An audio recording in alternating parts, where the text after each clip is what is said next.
Kiekvieną kartą atvykus į bityną, pirmiausia užsikarime dūminę, toks kaip bitininko ritualas. Tai užkarime sausą popierį, pradeda degti atvira liepsna ir taip palengva dūminė yra užkuriama. Ir paskui dedame sausus medžio gabaliukus, kurie bitininkų kalba vadinasi dūlis. Tai mes juos susirenkame su broliu žiemos periodu, paskui jie išdžiūsta. Tai svarbiausia, kad nebūtų spigliuočio, medis ir nėra gerai berža. Alksnis, žilvytis, ąžuolas tinka puikiai. Ir taip dūminė po truputį užsikuria. Dega atvira liepsna. Ir uždarius dangtį pradeda rūkti dūmai. Tai kiekvieną kartą pradarius avilį papučiame dūmų, taip su bitėmis pasisveikiname.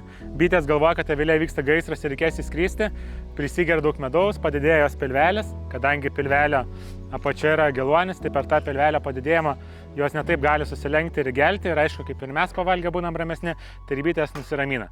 Tai dirbame visą dieną, tai laikas nuo laiko dūminę pakurstame su visais medžio gabaliukais ir jis dar sena.